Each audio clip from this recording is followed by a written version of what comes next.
Here's the overall build for Camille. You can definitely switch things like Trinity Force to Sunderer if they're a lot tankier, and some of these items can be situational as well, like Guardian Angel is just a placeholder, but pretty much any tank item that fits the individual scenario is what you're going to go in that slot. But anyways, let's get right into the game.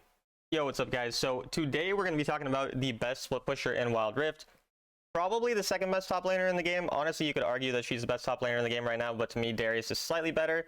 So I have her kind of as the second best top laner in the game right now, but definitely this most solid Splitpusher and a really good carry champion who can still team fight really well, is quite versatile. So going into some of the early lane phase, how you're going to want to play her, she's very cooldown oriented. Her second ability has about a 15-second cooldown, and so does her passive shield, where if you auto attack someone, you get that shield that you just saw me get there.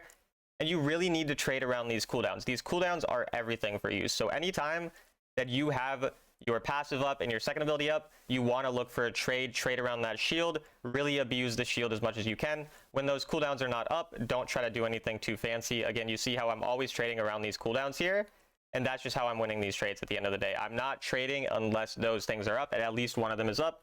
Otherwise, you know, unless it's a very free trade, I'm just not going to take it. And so similarly, guys, this is actually how you're going to counter Camille. So for those who want to know how to counter it as well, typically you need to wait out those cooldowns. So say that a Camille uses her second ability on you at, I don't know, 15 seconds into the game. You need to keep in mind that you can be aggressive for the next 15 seconds, but once the timer hits about 28 seconds, you're going to start backing off, so she can't land a second ability on you as quickly. Similar to her passive. The passive bar you can obviously see being indicated whenever it's yellow, it's building up. Once it becomes orange, that means she now has it up. So obviously you can see, you know, the bar under my mana, and now means I have my passive up. And so trading around those, both for playing against Camille and countering her, is exactly what you need to do. So notice here again, we're trading around the passive. We're letting him hit me when I have the shield up, and then once the shield goes away, I start to back off. And that's how we just consistently end up winning these trades. Obviously their jungle's coming here now, so we're going to try to outplay, because I thought if I'm able to land onto my ultimate, I might be able to outplay or something, and my jungle's coming as well. So that was kind of the goal here. Warwick ends up going in. And then you're going to see we end up getting our second ability and then first ability onto the top laner there and kill him. Unfortunately, their mid laner rotates, and so we do end up dying, I believe. You can see that's kind of one nice combo as well. So there's two kind of types of combos you can do with your second ability, with the second ability and third ability. You can use your third ability and then second ability mid-air, or you can do it like I did, where I second ability and then I third ability the wall. Now, if you do what I did, it's going to be a bit harder to execute, and it's going to require more precision, and it's going to go off a little quicker. So the benefit, it goes off a bit quicker, but it's a lot harder to execute, and sometimes, you know, can be a bit wonky. So typically, you're just going to use your third ability onto a wall, then second ability as you kind of land there, and then use your third ability again, like recast it, everything like that. But like I said, some situations you're going to be able to do what I did and be able to outplay people a bit better. Either way, now we're in a pretty solid spot personally here. I'm going Divine Sunderer, so for me, Trinity Force and Divine Sunderer, you really can go for either in most games, but a lot of times I'm counterpicking Camille into tanks because she's really good into tanks, and so usually I'll go Divine Sunderer on her. But if you're going to play her, you know, in more scenarios, then Trinity is usually going to be better into a lot of squishies and everything like that. And so again, just notice the trade here. Usually I want to trade around my like second first ability, you know, like the Q2. And so usually what you do, you're going to auto attack someone with your first ability, and then you have your third ability to go on to them once your like second first ability comes up.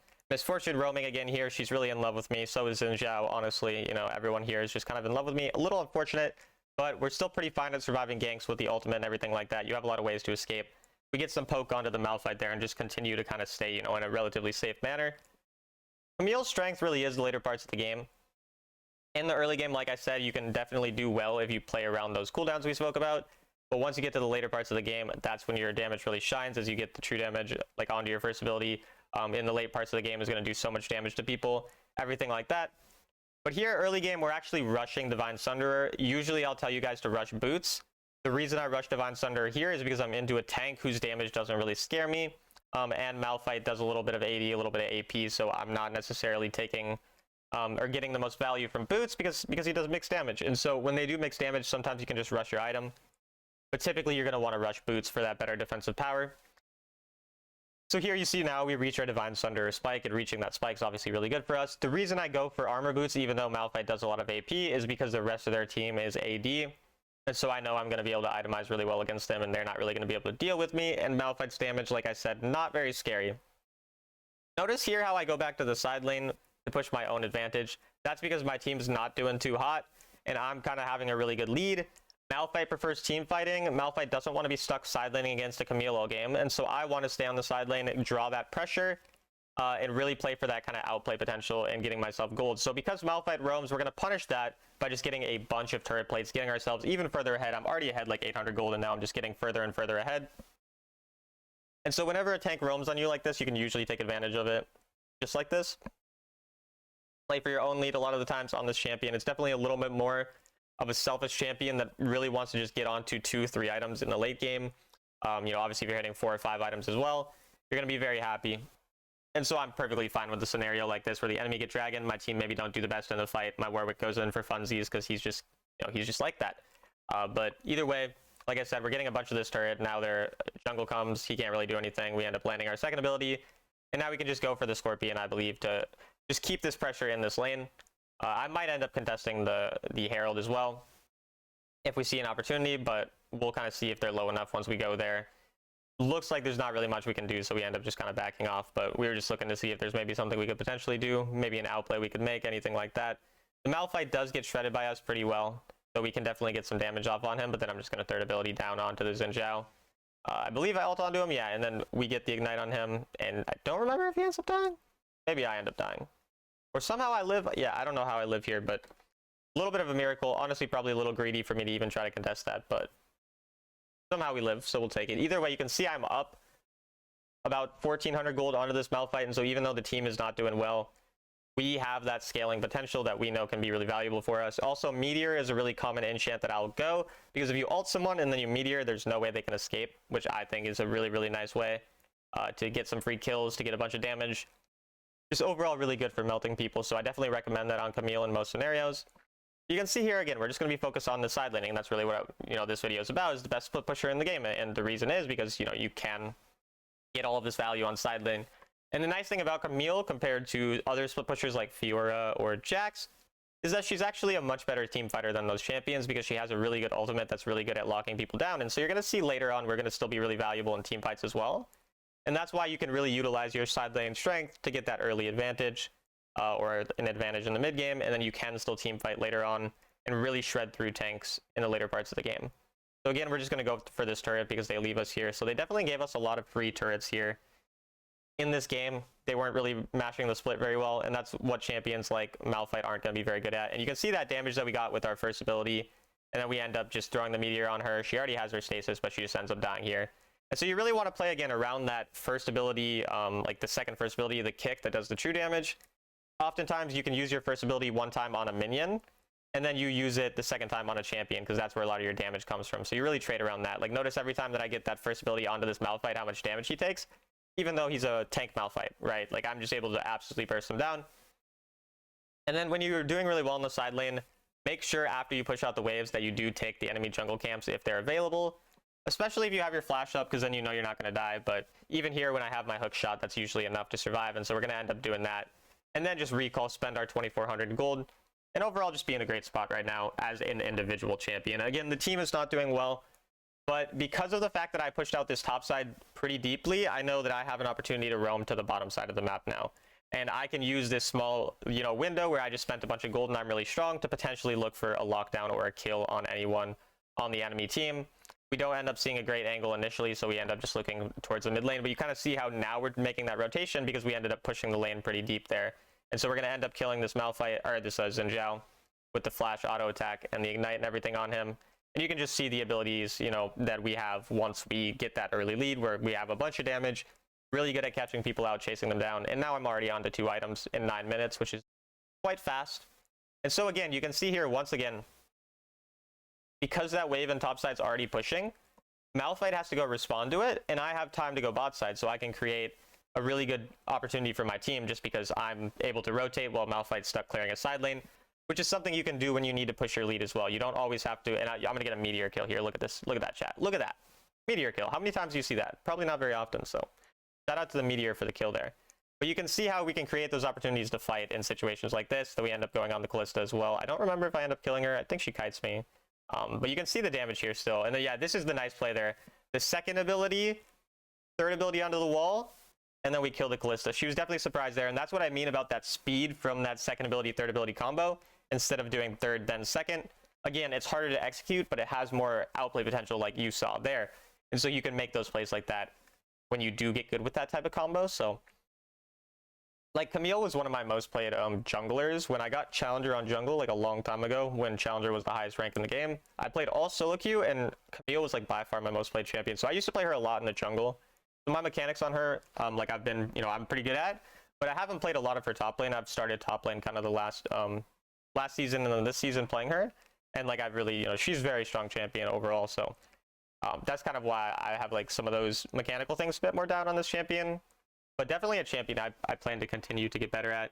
I do want to learn Darius as well. I might learn Darius at some point soon and give you guys a video on him as well. We'll see. We'll see what ends up happening. But yeah, again, I just really want to reiterate, like, how important it is to get that side lane advantage, but then not to just only stick around side. Like, notice how now I'm going bot side, and the reason I'm going bot side is because we killed two dragons have been killed. And so after 2 dragons have been killed, the next objective to spawn will be a Baron.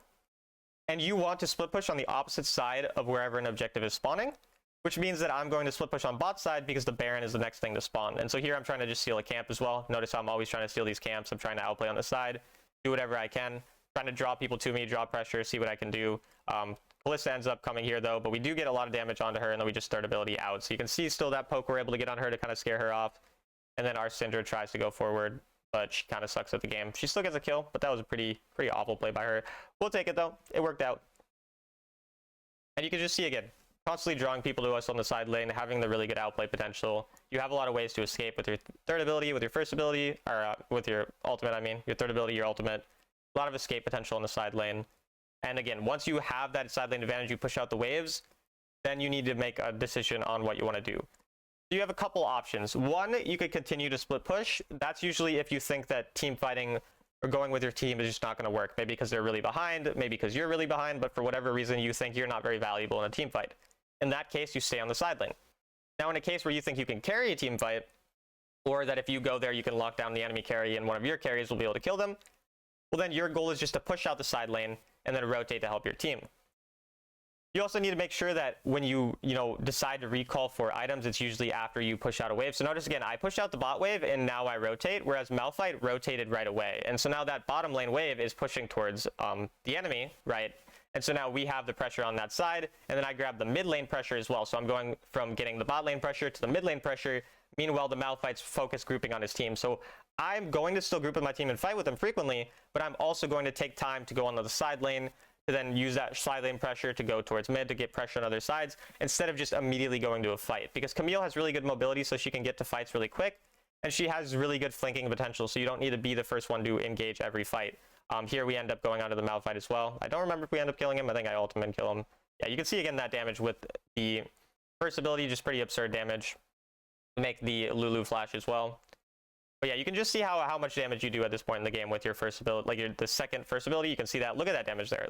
So much, like 20% HP just from one. Again, I don't remember if I end up trying to outplay him here. We end up just going on to the Callista. Again, almost half healthing her with such a simple combo. And now we just want to force the Baron. Notice again how I'm going to use my auto attack onto the red buff to get my second first ability. And then once again, we get a bunch of damage. We end up killing them there. Now we end up going on to the Xin Zhao again. Just look at this damage. It's pretty absurd how much damage we do. Unfortunately, he has the gargoyle, but still ends up being fine. And then, yeah, again, we just get all that pressure. So notice again, I am fighting with my team. I'm team fighting at certain points. It's just that I'm drawing the pressure first by going to the side lane, pushing out that side, pushing out, maybe the mid lane if no one's responding there. And then after I get all those waves, I get out all those turrets, I recall for my items at certain times, and then I go for the fights. So that's really what you want to be doing as a split pushing champion in general. And then, like I said, if you feel like you're not going to be valuable in the team fight, then just stick on the side lane. Obviously here I'm really fed, I'm really strong, so I can do a lot in the team fights. And as someone who's played Camille jungle is more team fight oriented. You're not going to split push on a jungle all the time, so I'm pretty practiced with the team fights as well. So I'm happy to definitely team fight if I am strong and everything like that. But again, you just got to kind of identify what scenario you're in. Do you think you need a team fight? Do you split push? That type of thing. And this is really applicable to most champions. Even in mid lane, even in ADC oftentimes, you usually want to be pushing out a certain lane. It more depends what lane you're going to be assigned to, depending on your role. But oftentimes you need to be pushing out the lane before you rotate or help your team, just in general. Here we try to end up catching out the Misfortune because we might be able to get a Baron or something off it, so we end up catching her. She stasis for some reason, we can just stun her here with our third ability and then get the kill onto her. So now our team's going to do the dragon, and we probably want to look to maybe do Baron afterwards. But overall here, we can just use our mobility to get across the map pretty quickly with our third ability, everything like that. And then just come in and clean up the fight. We go on to the Lulu here. Target priority is pretty important. Makes sense to target a Lulu, and again, target the squishy champion with the Kalista because she's a lot easier to kill. So we end up killing both of them, and then we go into the Xin Zhao last. We get the stun onto him with the third ability. If you don't know, if you auto-attack someone after your third ability, you get additional movement speed. So it's important after your third ability to start autoing and get onto people, do damage to them, everything like that. So now we just go for the dragon, and then we push out the bottom lane. We can skip through probably like a little bit of this because it's pretty straightforward. We're just going bot side, pushing out the bot side, and then again, I know that I'm valuable in fights, and so once I push the bot side, I'm going to go to a team fight. I'm not just gonna, stay on the side lane 24/7 because I know I can actually carry these fights. I think Kalista, yo, look at this kill. I love this. Look, watch this, watch this, watch this. Oh, look at that, look at that. Third ability, second ability, flash. We kill the Lulu, and then we kill the Kalista right after. I love that play. That was very clean. I'm happy about that. And then we end up trying to find the Misfortune as well. We end up getting on top of her, using the meteor once we use our ultimate to guarantee it landing. Obviously, he ends up stasising, so it doesn't land. But overall, you can just see this absurd damage that we have onto the Xin Zhao. We end up killing him as well. Pretty insane damage from this champion. Definitely a really clean game overall so far. And it was a game that was looking pretty poor too. You can kind of see how when you get that side lane advantage, this is a way that you can spread your advantage to your team afterwards as well. Like I said, it's kind of hard sometimes to determine whether or not you want to spread your advantage to your team in team fight or you want to side lane, and that's something you're really going to learn through experience in a lot of ways. We end up going for the Frozen Heart here because they have a lot of auto attackers, a lot of AD. It's obviously amazing in a Kalista, and then Xin Zhao and Misfortune, they're also AD and auto attacking, so Frozen Heart this game, just really, really solid item. Makes me pretty much unkillable. So at this point, we can just go to a team fight, and it should be basically unlosable. With how fed I am, like even if I really play it pretty poorly, I'd have to completely run it down. But you know me, sometimes we run it down. That's just what we do. So we end up going on to the Kalista here. Typically, before you ultimate, you want to use your second ability, by the way, because it can actually like move with you when you're ulting, basically. So that's just something to keep in mind. Again, you see that same combo with the second ability, third ability, get the clean kill onto them. Auto attack the minions so that we can have the first ability, being the kick, so we get the extra true damage. And then we just go forward and we end the game here as they surrender. So overall, that is the best split pusher in the game, probably second best top laner overall in the game. That's how you play it, everything like that. I hope this video was useful for you guys. If you're interested in coaching, just DM me on Discord, Talon1169, or through the link in the description to my Discord server. I also have memberships on my YouTube channel, which gives access to videos early, access to all of my coaching notes, and some other things like that. But yeah, I'll see you guys later.